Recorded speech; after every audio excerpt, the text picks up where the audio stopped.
이번 시간에는 소방설비기사 50일 합격 전략 실기편 진행하도록 하겠습니다. 지금부터 설명드릴 내용들은 실제로 제가 공부했던 방법이고 수험생분들께 도움이 되시지 않을까 싶어서 영상을 만들게 되었습니다. 제 메일로 이 부분에 대해서 문의를 많이 주시더라고요. 합격을 위한 정답은 아니지만 참고하시면 좋을 듯 합니다. 제목은 50일 합격 전략이라 적어놨지만 실제로 50일보다 더 빠르게 취득하신 분도 많고 6번 실기시험을 떨어지고 다시 필기를 재시험 쳐서 실기 도전하시다가 지쳐서 포기하신 분도 계시더라고요. 개인차가 존재할 수밖에 없습니다. 왜냐하면 시험 회차의 운도 있을 것이고 집중력이나 암기력이 뛰어난 사람, 말 그대로 공부를 잘했던 사람은 아무래도 단기간 합격이 가능합니다. 그래도 보편적으로 평범한 사람이 시험 준비를 한다고 가정할 때 합격을 위한 최소한의 공부량과 공부 방법에 대해서 알려드리려고 합니다. 먼저 소방설비기사 합격률에 대해서 분석을 해보도록 하겠습니다. 앞에 보이시는 표는 소방설비기사 전기 합격률이고요. 이 시험은 1982년도 때부터 진행을 하고 있습니다. 그래서 전체적으로 지금 평균이 39.4%가 나오고 있습니다. 최근에는 30%에서 40% 정도의 합격률이 나오고 있고 조금 쉽게 나온다고 하면은 50% 이상까지 나오고 있습니다.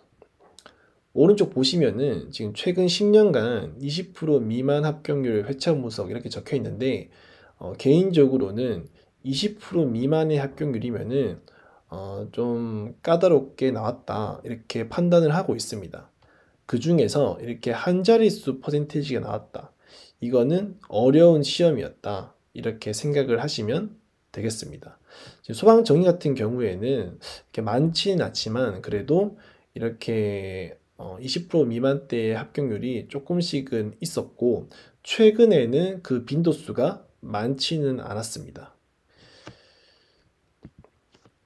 소방설비기사 기계의 합격률을 보도록 하겠습니다. 마찬가지로 1982년 때부터 이렇게 진행이 되고 있었고 전체적인 평균 합격률은 22.6%입니다.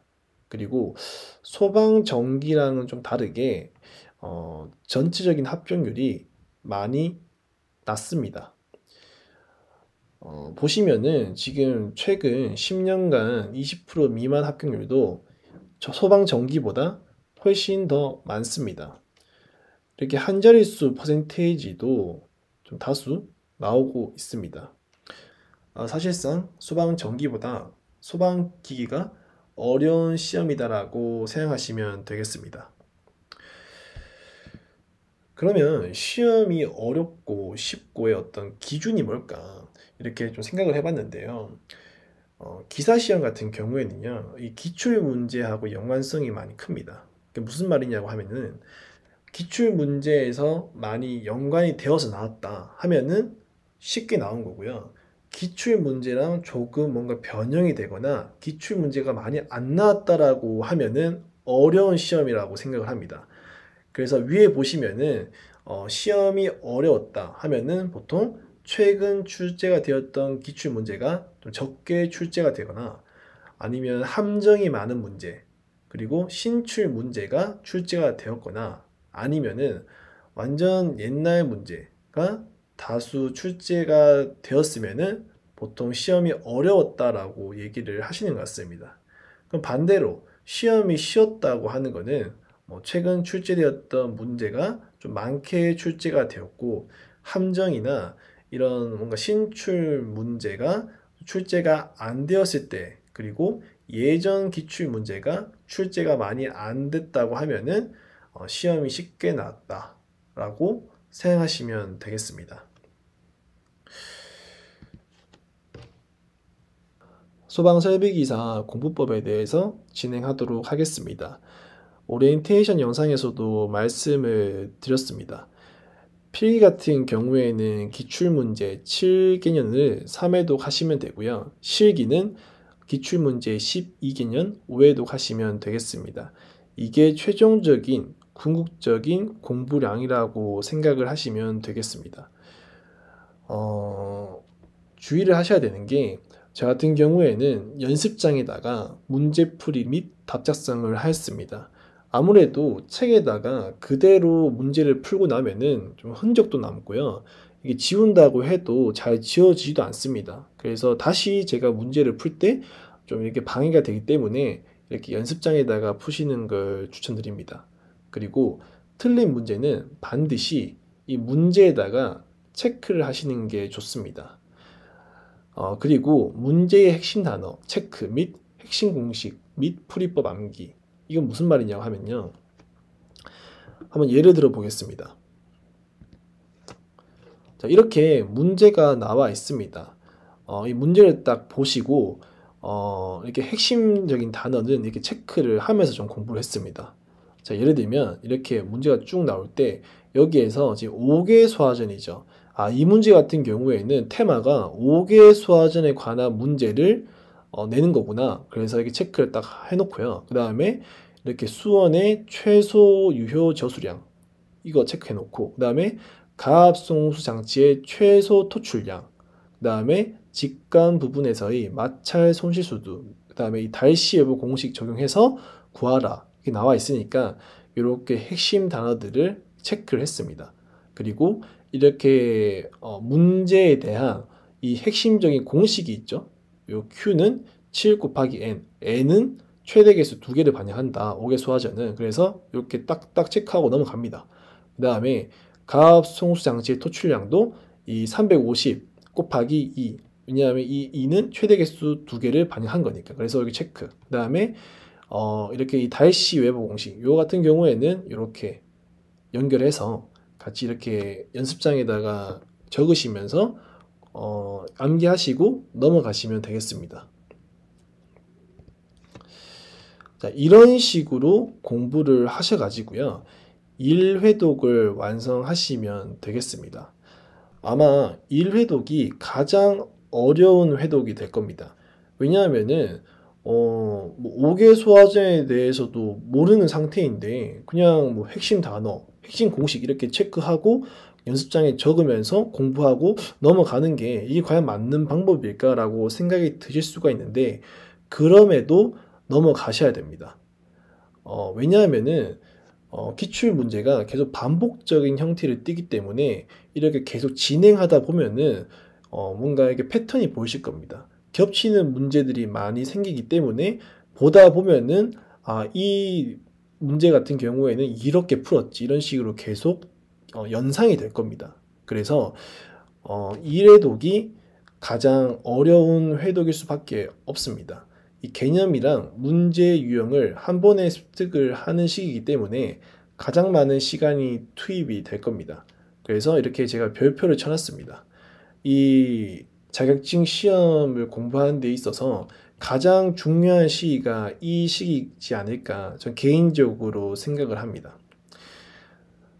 어렵게 이 1회독을 끝내고 나면은요, 두 번째 2회독 때부터는 이거를 적용하는 겁니다.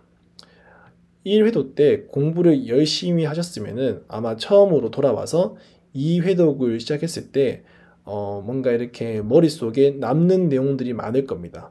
이 문제 같은 경우에는 이렇게 풀었었지 하면서 이렇게 넘어가는 문제가 있는 반면에, 그럼에도 헷갈리거나 뭔가 풀 수 없는 문제들이 이때 나올 겁니다. 그래서 그런 문제들은 이렇게 문제에다가 체크를 반드시 해 놓으시는 걸 추천드립니다. 그렇게 2회독을 마치고 이제 3회독을 똑같이 진행을 합니다. 아무래도 2회독을 진행할 때보다 3회독 때 조금 더 머릿속에 많이 남으실 겁니다. 공부를 하셨기 때문에. 그래서 가속도가 붙게 되고요. 그럼에도 헷갈리거나 틀린 문제가 분명히 존재할 겁니다. 그런 문제는 반드시 문제에다가 체크를 하셔야 됩니다. 그렇게 쭉 진행을 하시다 보면은 7개년을 3회독을 하시게 되는 겁니다. 시험이 만약에 쉽게 나왔다고 하면은 7개년도 3회독만으로도 시험을 합격하실 수가 있습니다. 근데 아까 보신 것처럼 합격률이 조금 낮은 시험 같은 경우에는 7개년 3회독으로 부족합니다. 그래서 저는 개인적으로 12개년도를 5회독 하는 거를 추천드립니다. 이건 어떻게 하자고 하면은 3회독을 만약에 완성을 한다 하면은 4회독 때부터는요, 내가 체크했던 문제들, 요 문제들만 빠르게 보시고요. 그 다음에 이 7개년 이후부터, 그러니까 8, 9, 10, 11, 12, 이 남은 5개년도에 대한 문제들이 남아 있을 겁니다, 여기. 그죠? 그러면은 이 문제들을 봤을 때 기존에 우리가 7개년도를 공부를 했었기 때문에 내용이 많이 겹칠 겁니다. 그러면은 보통 한 70%에서 80% 내용 가까이가 거의 겹쳐지게 되고요. 나머지 20% 가까운 내용들이 처음 보는 문제일 확률이 높습니다. 그런 문제들만 따로 빼서 공부를 하시면 되겠습니다. 그 기간이라 보시면 됩니다. 4회독 때부터. 마찬가지로 5회독 때에도 내가 틀렸던 문제를 또 여기서도 체크를 했겠죠. 그러면 또 누적된 그 체크된 문제들을 또 보고 나머지 이 5개년에 대해서 그 문제들을 한 번 더 보시게 되는 겁니다. 그러면은 사실상 12개년을 5회독 하시게 되는 겁니다. 지금 보시는 이 자료는 금방 설명드렸던 공부 일정을 달력으로 표현하였습니다. 일일 공부 시간은 개인차가 있고요. 저 같은 경우에는 평일 최소 4시간 이상, 주말 최소 8시간 이상 순수 공부 시간을 하였습니다. 그래서 참고하시면 될 듯합니다. 달력처럼 똑같이 일요일부터 토요일까지 적혀 있고요. 이 1회분 이렇게 적혀 있는 거는 말 그대로 예를 들면 21년도 1회차 시험을 1회분으로 표현을 한 겁니다.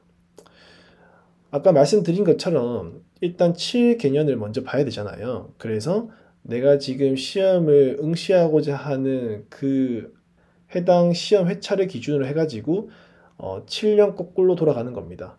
그래서 거기서부터 이제 맨 처음 1회차를 1회분으로 시작을 하고 이렇게 하루에 한 개씩 평일에 진행을 하는 겁니다.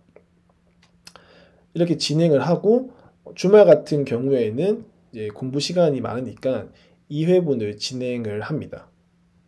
그래서 이렇게 또 쭉 진행을 하게 되고 이제 17일이 되는 이 시점에는 7개년을 1회독 하는 날이 오는 겁니다. 아무래도 첫 회독이기 때문에 제가 아까 말씀드린 것처럼 중요하기도 하고 공부를 많이 해야 되는 시기이기 때문에 조금 길게 잡아서 공부를 하였습니다. 그 다음에는 조금 더 익숙해지니까 이틀에 3회분을 보는 겁니다. 이런 식으로 제가 묶었습니다. 주말 같은 경우에는 시간이 많으니까 이렇게 5회분을 묶었고요. 평일에 다시 3회분, 3회분.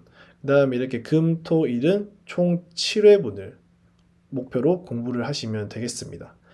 그렇게 공부를 하면은 처음에는 이렇게 17일이 걸렸던 1회독이 두 번째 회독 때에는 조금 더 줄어들게 됩니다.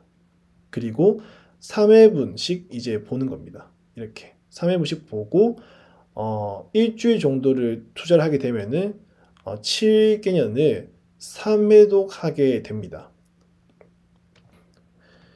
그래서 이 7개년을 3회독 완료를 하시면은 그 다음 날에는 조금 휴식을 취하시면서 이때까지 공부했었던 내용을 한번 정리를 하는 날을 가지시면 되겠습니다. 그 다음 날부터는 이제 남아있는 5개년치, 그러니까 8년차부터 12년차까지 문제들을 푸시면 되겠습니다. 문제를 푸시면서 아까 말씀드린 것처럼 기존의 이 7개년 사회독 동안 내가 잘 모르거나 헷갈렸던 그 체크된 문제들을 같이 보시면서 이렇게 일정을 진행을 하시면 되겠습니다. 마지막으로 이 초록 색깔로 표시된 이 기간은 여태 공부해왔던 내용을 총 정리하는 시간입니다. 적힌 것처럼 개념 정리를 할 수도 있고요. 체크가 많았던 문제를 푸실 수도 있고요. 아니면 어려웠던 문제나 개인적으로 약했던 파트를 집중 공략할 수 있는 총 정리하는 기간입니다. 어떻게 보면 타이트한 일정일 수 있는데 이 기사 자격증 시험은 밑 빠진 독에 물 붓기 같은 시험입니다. 벼랑 끝에 온 마음가짐으로 독하게 스케줄을 소화하시면 좋은 결과를 받으실 거라 생각합니다.